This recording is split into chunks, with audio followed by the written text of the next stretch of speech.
Good evening, guys. What is today? It's Saturday, right? Every night is Saturday. It's always Saturday. How are you?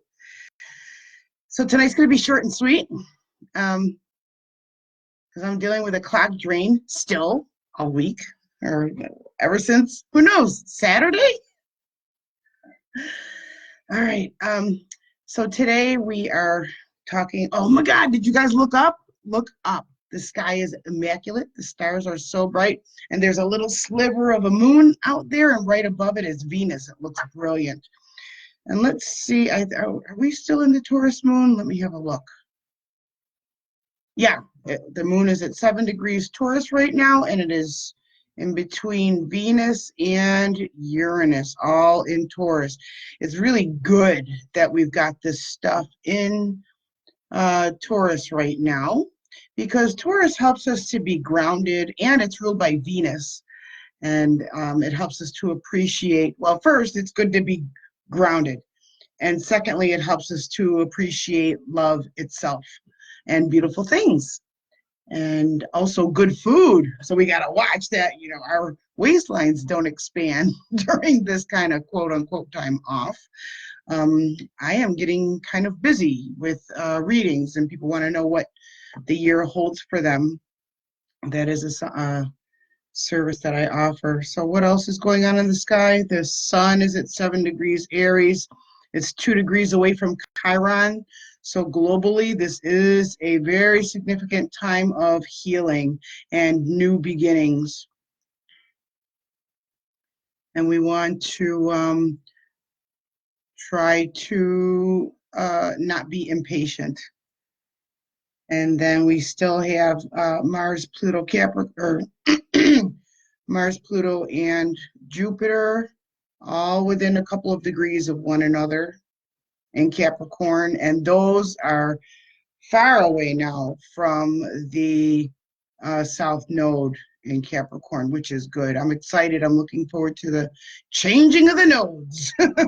So we're shifting out of the Capricorn old, and where we're moving into is Cancer, which is nurturing and loving and kindness as a whole, as a collective. And that is going to be shifting to Gemini, which is about learning and sharing and networking. And that's where we're heading. Also technology, communication.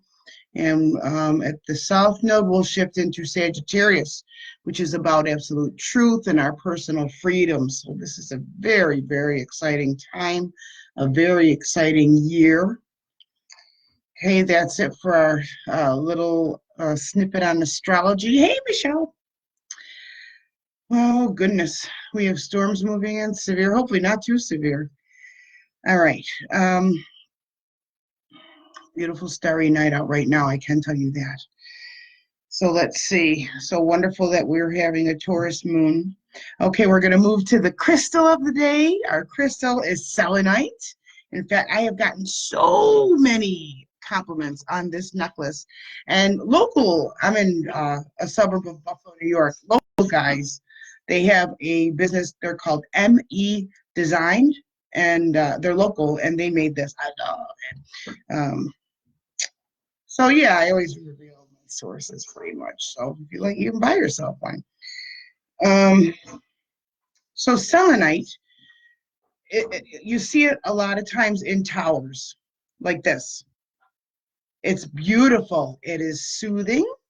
It just feels dreamy and wonderful. And so you're not supposed to put this underwater. But at the same time, crystals were formed in the earth where there is what? Water. I have washed because I spilled some cacao on one of my towers, and I rinsed it off underwater, and it quickly, not, don't soak it, because I think it kind of almost sort of kind of disintegrates a little bit like salt. Not quite as severe, but you shouldn't, like they really recommend not to get your selenite wet. But I just want to let you know my experience. I did wash the dried up cacao off of it, and it came out really nice. I think it actually was this particular one. You can see how shiny it is. It's just fine. So selenite is, let's see, I have a little write-up to read to you. Okay, and tonight this is from Charms of Light. So selenite is very soft, and it can be easily scratched with your fingernail. So it says, therefore, it's not recommended for jewelry. But there's also, I don't have it here, I have it at my office. There are, like, this is rose quartz, but they do also have a polished version of selenite. But, oh yeah, and I have some selenite bars as well. They're wonderful. There's selenite wands that look like pens. And selenite is just a beautiful, beautiful energy. Okay, so let's see it. The write-up here, it says the main chakra is the crown. The zodiac sign is Taurus. What do you know? We're under a Taurus moon right now. And then typical colors are white, gray, green, orange, and brown. This is the traditional one. It's white. Healing with selenite, and it brings us serenity, purification, peace, meditation, universal consciousness, clarity of thought, purity of heart, universal love, integrity, spirituality, psychic development, forgiveness, and positive thoughts. I gotta scroll so I can read more. Selenite provides for clarity of the mind, expanding one's awareness of the self and of one's surroundings. It opens the crown and higher crown chakras and accesses angelic consciousness and higher guidance. It can be used to access past lives as well as future lives. Selenite is a calming stone that instills deep peace and is excellent for meditation or spiritual work. It assists judgment and insight. It clears confusion and aids in seeing the deeper picture. Selenite aligns the spinal column and promotes flexibility. It corrects deformities of the skeletal system and can stabilize epileptic disorders. I'm not a doctor. I'm reading off of here. They're not a doctor either. Just saying. It is used to improve disorders associated with metal poisoning due to teeth fillings, and can reverse the effects of free radicals in the cell structure. Effects that can be overcome include cancer, tumors, age spots, wrinkles, and light sensitivity. So again, the source of this is charmsoflight.com, and I just looked up selenite healing properties. Now, you know, although I am a certified crystal healer, just take everything with a grain of salt and see what resonates with you. You know, I don't ever want you to believe anything at all. I want you to see what resonates with yourself, do your own research, because that's the only way you're going to figure out yourself and what you're, you know, what jives with you, because everything doesn't jive for everybody. Okay. It's always really important to do your own research. Don't believe things just because you read them. Don't trust the news. Don't trust anybody. Don't trust anything. Trust what's in your heart. Okay, so always do your homework, do your research, and then see what holds true for you. I got it ringing in my ear, so that's just a nice little Heidi ho there. Okay, cool. All right, so I will put that here. I brought my business. I stopped at the office and brought my business, little cheapy business card holder home. So I've got my little prop there.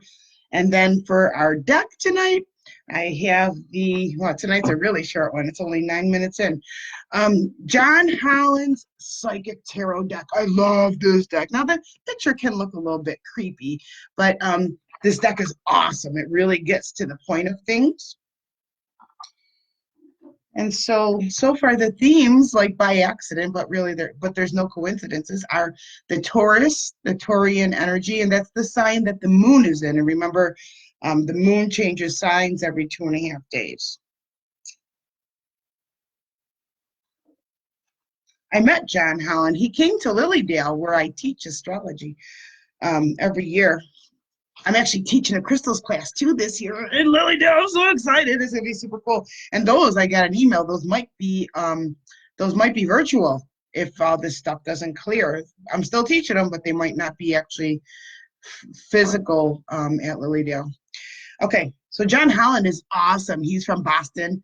Super nice guy. Very, very nice guy. I gave him one of my books, which I don't have in my arm's reach. But yeah, I do. I did write a children's book called Nikki's Creativity. And actually, the things that Nikki did are things that I did, like creative things that she got in trouble for. So yeah, it's on. I think it's on Barnes and Noble, and you might be able to see it on Amazon. And I don't want to distract myself looking for it, but yeah, so it's cool. Anyway, okay, so we're gonna draw a card, and I'm just gonna ask to please, I gotta move my keyboard to be guided on the appropriate card with a beautiful message for everybody. And I usually get some stuff when I'm doing this. And so what I'm getting right now is that you may be feeling that there's rocky terrain ahead of you, and that's okay. But you're being asked to navigate it. You have to explore and you have to see what's out there. That you have to, you can't keep yourself like cooped up. Even now, that's not literally, but mentally and spiritually. You can't keep yourself cooped up. You have to learn and educate and ask questions and see what is out there. And I feel like I'm repeating myself. What energies resonate with you? Okay, that's really important, so you kind of understand where you're at. And always, we are a student of life. Okay, we're always a teacher, but we're also a student. There's never a point that we know everything, and nor should we want to, because once we know it all, then there's no point in being here anymore, because we are here on Earth. In Earth School, we're all here in Earth School to learn. Okay, so that rocky terrain that you're facing, or that you're afraid, everything starts with one step. So each baby step counts, but it's important to take that first step. So just you can go into a meditation, and just meditation is medication, and just say, what is it that I believe in? Why do I believe that? And just start there. Don't let things overwhelm you. Okay, so let's see what kind of a card we get tonight. You're also being held. So I'm getting like, it's kind of like a Mother Mary kind of a feel of coming down and wrapping arms around you and holding you and letting you know, like, you can weep on my shoulder, that it's going to be okay. Don't worry. Just keep a pure heart. Keep an open mind. You're going to be guided. It's going to be just fine. Okay, but remember, you have to open your heart, open your mind, and ask for guidance. Please remember to ask. Also pay attention to your dreams. All right, let's see what we got for you. I also want to thank you for the messages. I really, really am encouraged, and I'm super happy that you enjoy these messages and these happy little videos. All right, so let's see what we got here. Ooh, sounds pretty buzzy over here. Oh, we have something over here too.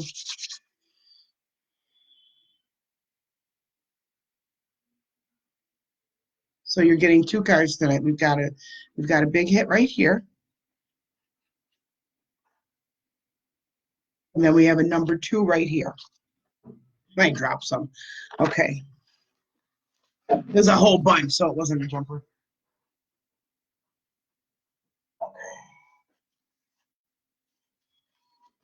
Okay, so the main card that we got,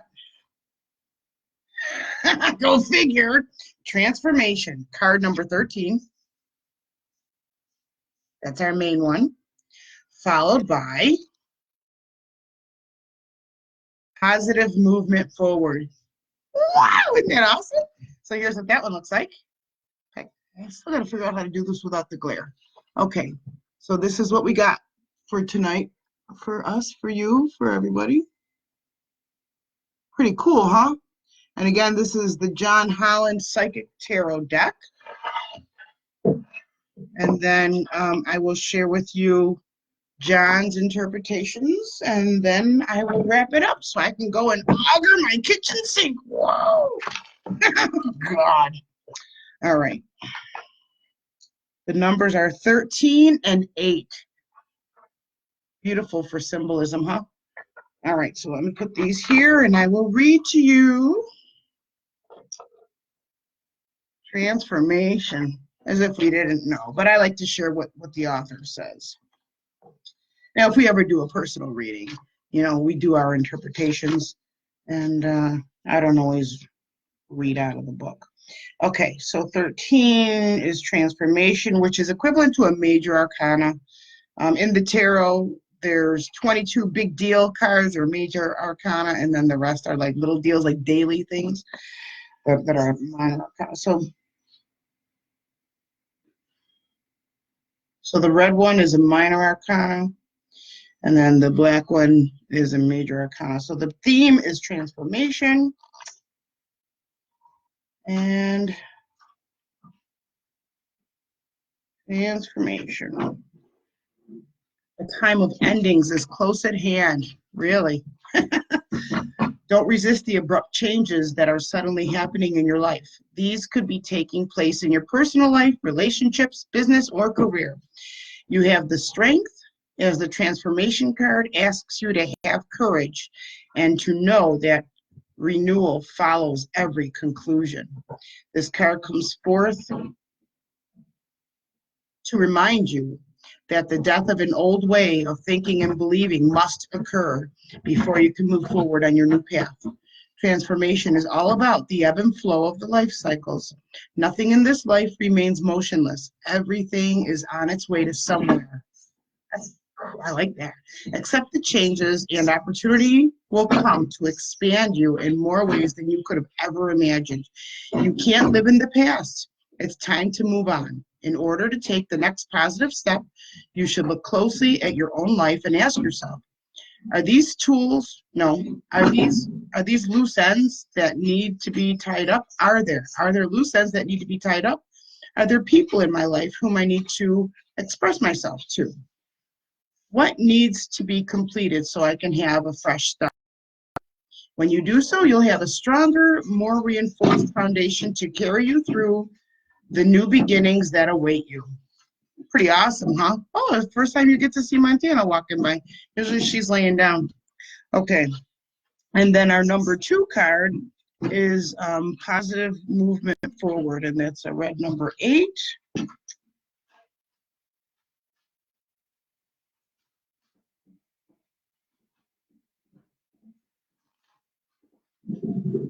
All right, and John Holland says for this one, you are a true artisan, for you have craft skills, knowledge, gifts, and talents to assist you even more to advance in a positive direction. The number 8 always denotes prosperity and abundance, but in this case, it's your efforts that have gotten you to this point. Good for you. This card often comes forth to honor and recognize individuals who are in the fields of art, design, music, and education. When you follow and build on your passion, the soul can truly express itself and can then assist you to move closer towards your highest good. An opportunity could suddenly come up with an offer for an apprenticeship. Notice if there are areas of passion that are trying to manifest into your world. When they arise, you'll have ample moments to share them with others. So there you go. How cool is that? Whew. So our big deal is transformation, and that is about rebirthing and coming back out and getting ready to relaunch, followed up by positive movement forward, and that is harvesting what, no, not exactly harvesting yet, but allowing your awesomeness to come to the surface so you can share of yourself. Yeah, that's awesome, because everything that we do is about to change. The whole way we do commerce and everything else. And the way you see yourself and be able to bring forth your best gifts, that's what it's all about. Another interesting thing you might want to look up is called Ubuntu, and Michael Tullinger is, I think, leading the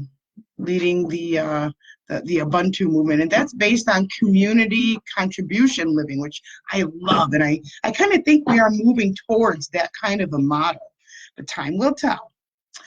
Okay, that's all I have for you tonight. Thank you as always for being here. I am super happy, super appreciative.